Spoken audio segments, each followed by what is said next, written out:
Hi, this is a foreigner in the Philippines. Well, what shall I talk about? This is my late night session. Beth has gone to bed. She's pretty tired out. We've been going since about 5 this morning, and it's 9 o'clock now, so it really feels like it's pretty late.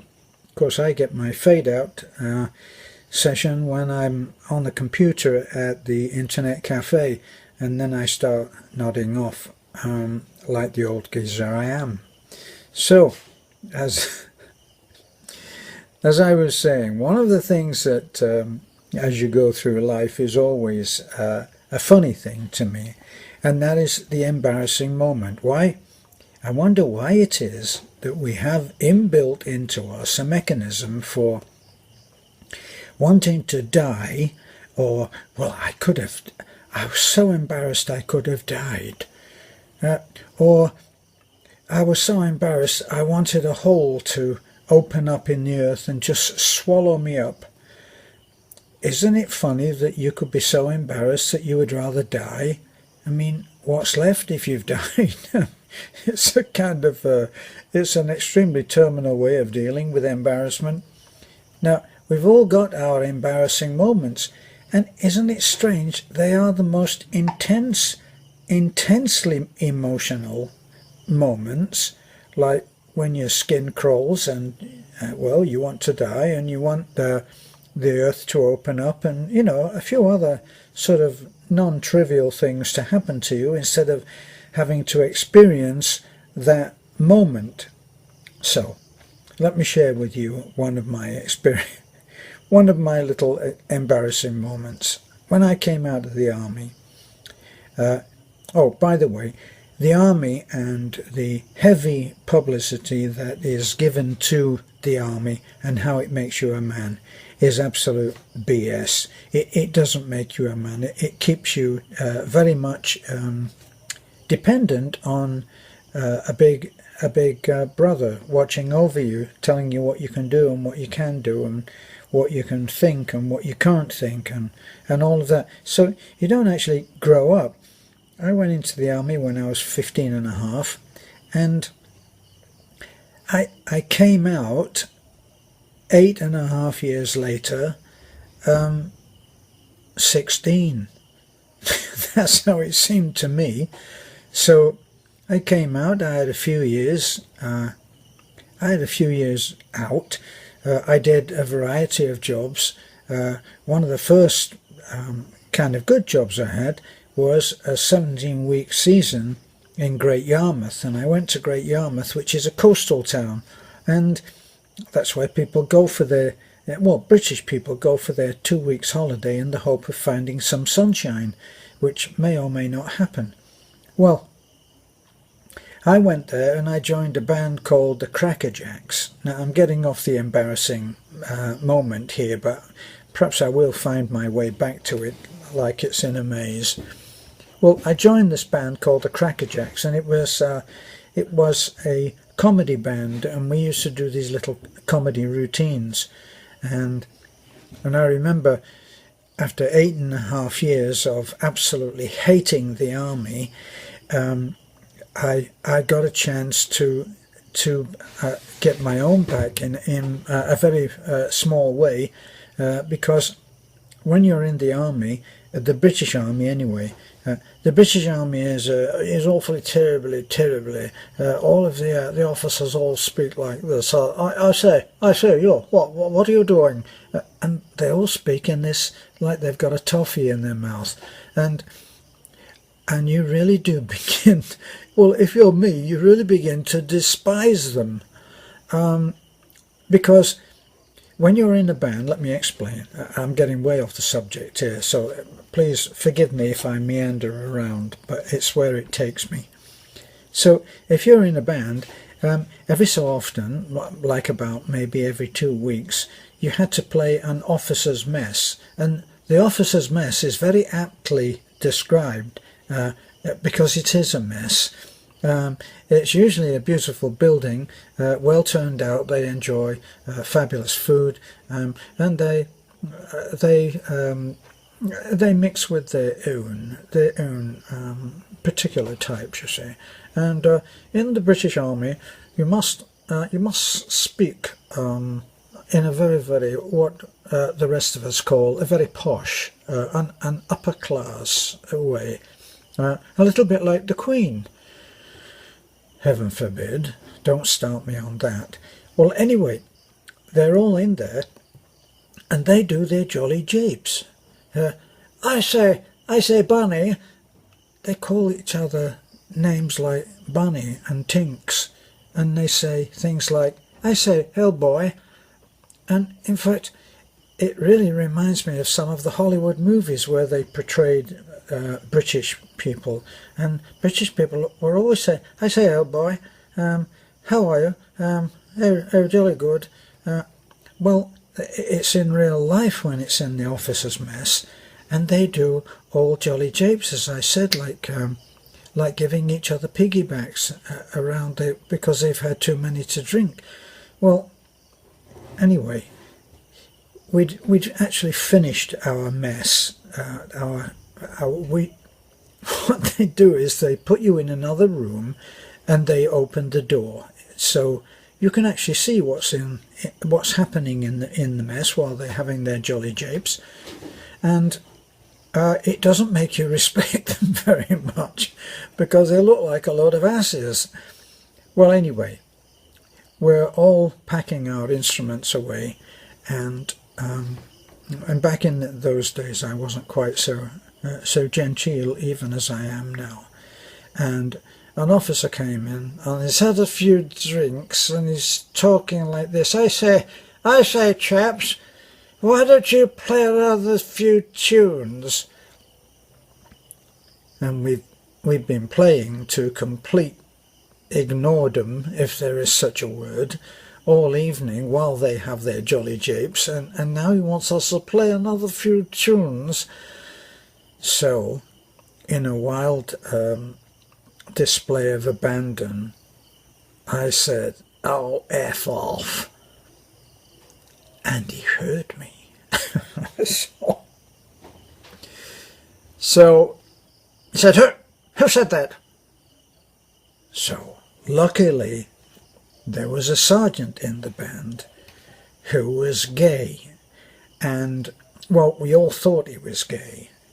And anyway, but the reason we thought he was gay, and I'm meandering again, was that the other sergeant was the hard-edged, cynical, sharp, dry sense of humour kind of guy.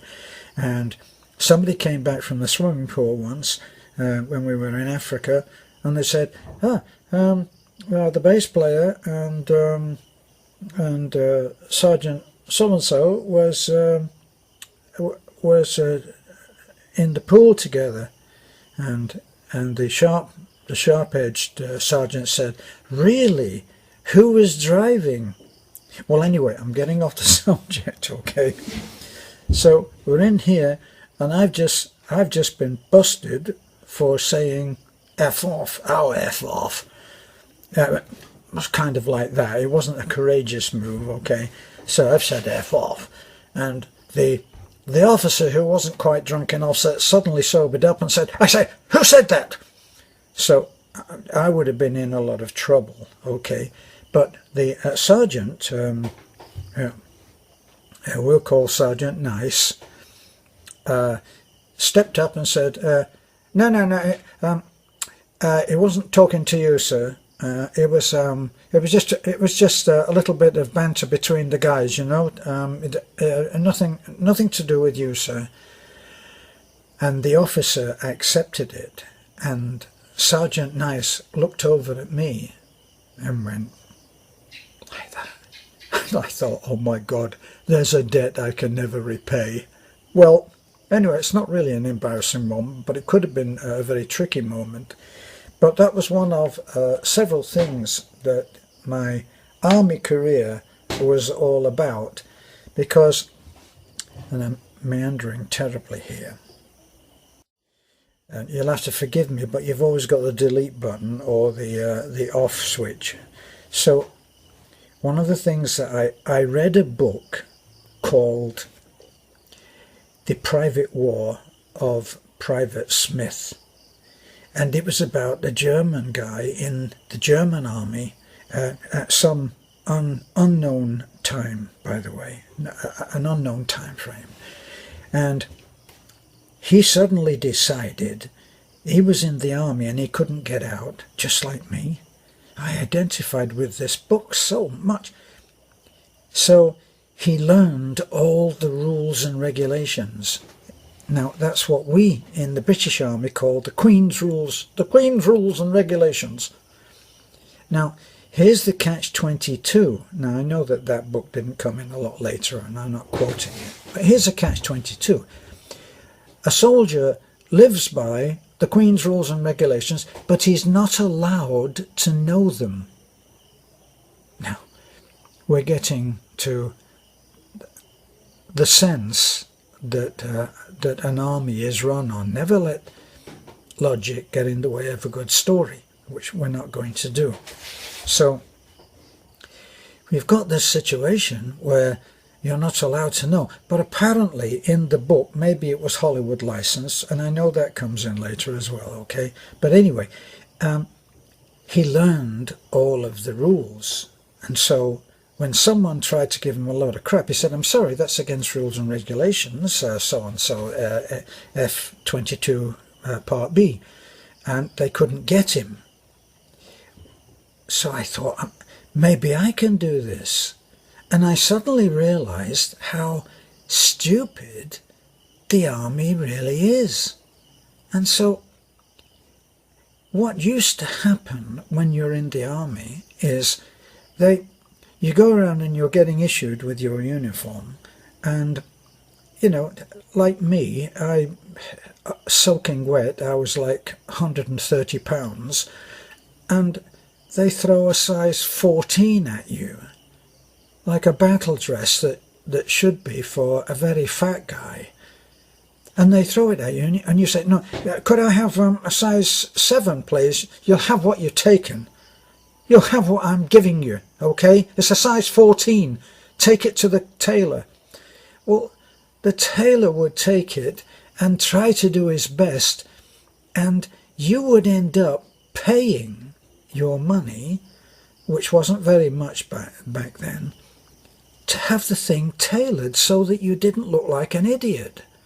Well, why would you care? This is what I worked out. Why do I care if I look like an idiot when I'm in the army?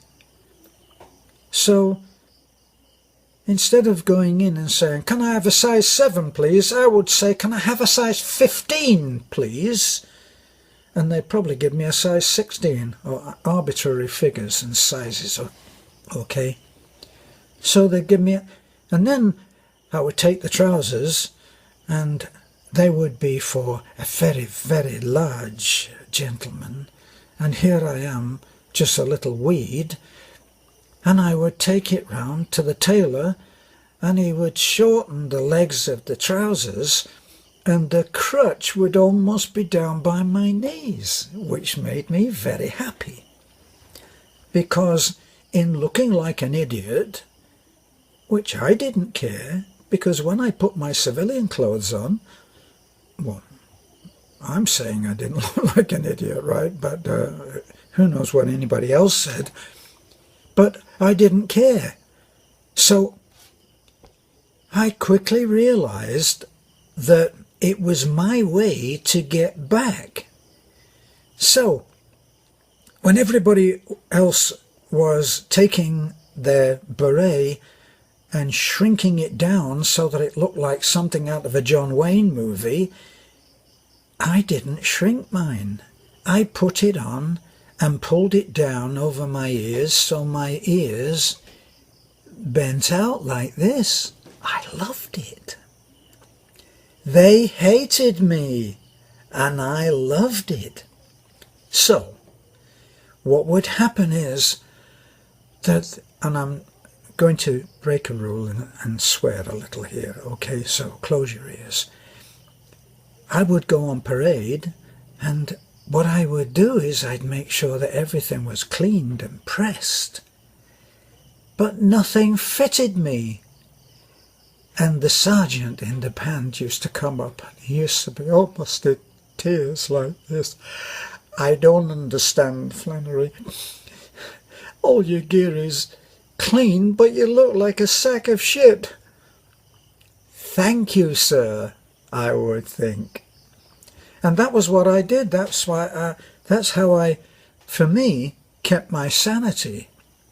Now, the other guys in the band who thought that they were so clever and so cool with their expensive tailored stuff started to look at me differently. "You look stupid, Flannery. What are you doing? You look like Jerry Lewis." "Thank you," I said. "Jerry Lewis in Sad Sack in the army. He looked like a sack of that stuff, and I admired him. Wow, this is the way to go." So, I was the one that they didn't want to have around. My only saving grace was that I could play, and it just so happened that I was a talented player. Now, you don't have to take my word for this.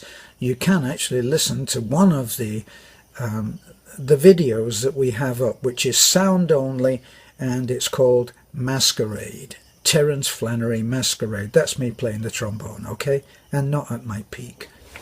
So they actually hated to have me around. That was the biggest compliment. I did the Charlie Chaplin dance when I walked away after he said, you just look like a sack of...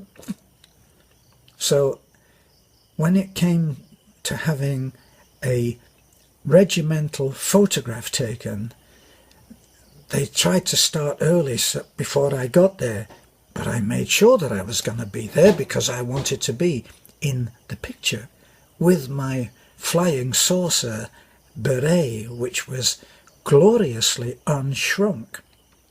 Well, they stuck me at the back, and I'm really surprised that they had me in there at all. Well, I'll finish off this meandering with one story about how I managed to get back. And that was when I was in a band that was touring around. It was quite a popular band. It was the Ray McVeigh Orchestra and Singers. And I was one of the lead singers, and I played doubled on trombone. And we were there. And as part of the entertainment, they had the Horse Guards band. And the Horse Guards band is a medieval trip in uniforms, and they have these incredibly beautiful plates, you know, the chest plates that they have, and then they have a helmet which is in polished stainless steel and brass, and it has plumed feathers that just look so gloriously insane. And the way that they did it was, in this particular case, the band started under the baton of the Sergeant Major, who conducted the band at a certain point, to a certain point, and then the band director would make a glorious entrance with his white gloves and his baton and his incredibly polished uniform.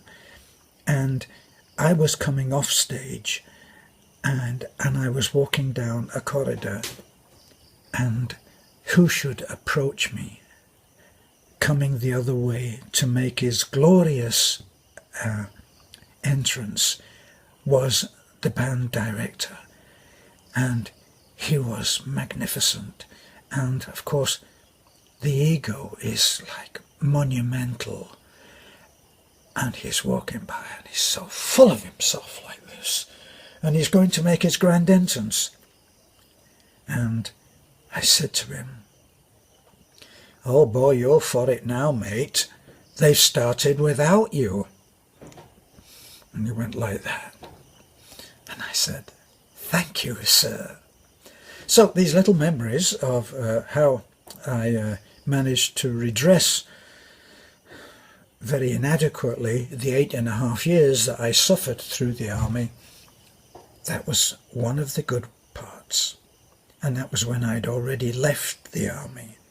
Well, we'll continue this another time, as long as somebody says, yes, do it again. Okay, if not, I'll still do it again, because I can. This is a foreigner living in the Philippines. Thanks for looking in, and thanks for staying to the end. If you did, but if you didn't hear me say this anyway, did you?